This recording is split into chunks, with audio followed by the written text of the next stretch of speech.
Le Seigneur soit avec vous. Évangile de Jésus-Christ selon saint Jean. Gloire à toi, Seigneur.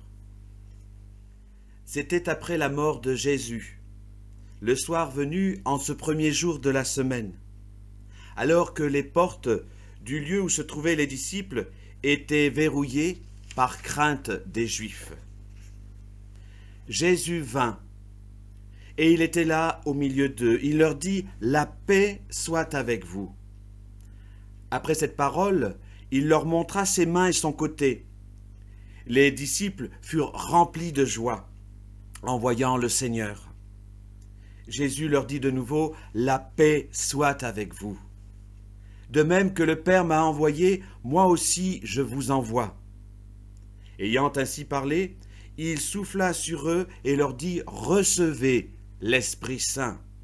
À qui vous remettrez ces péchés, ils seront remis.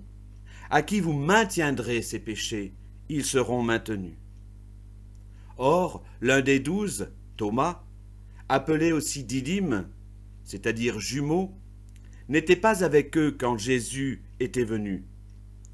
Les autres disciples lui disaient « Nous avons vu le Seigneur. » Mais Thomas leur déclara « Si je ne vois pas dans ses mains la marque des clous, si je ne mets pas mon doigt dans la marque des clous, si je ne mets pas la main dans son côté, non, je ne croirai pas. » 8 jours plus tard, les disciples se trouvaient de nouveau dans la maison, et Thomas était avec eux. Jésus vient, alors que les portes étaient verrouillées, et il était là, au milieu d'eux. Il leur dit « La paix soit avec vous. » Puis il dit à Thomas « Avance ton doigt ici, et vois mes mains. Avance ta main et mets-la dans mon côté. Cesse d'être incrédule, sois croyant. » Alors Thomas lui dit « Mon Seigneur et mon Dieu. » Jésus lui dit « Parce que tu m'as vu, tu crois. Heureux ceux qui croient sans avoir vu. » Il y a encore beaucoup d'autres signes que Jésus a fait en présence des disciples et qui ne sont pas écrits dans ce livre. Mais ceux-là ont été écrits pour que vous croyiez que Jésus est le Christ, le Fils de Dieu, et pour qu'en croyant, vous ayez la vie en son nom. Acclamons la parole de Dieu.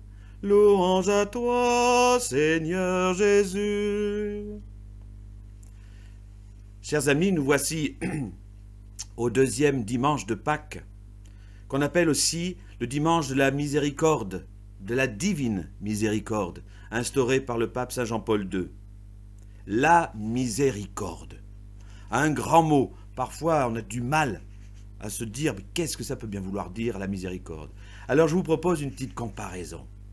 Pour moi, la miséricorde, c'est l'amour de Dieu pour nous.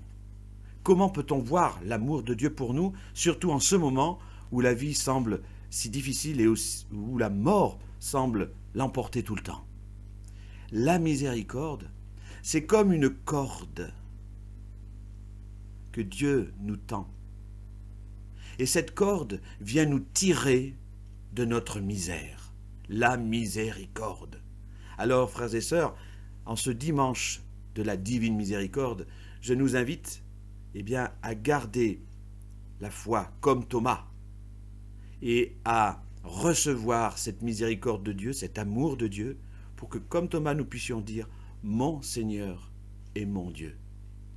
Je vous souhaite une belle semaine, courage à vous, restez chez vous, et puis dites-vous bien que la vie aura toujours le dernier mot. Bon dimanche à vous. Alléluia.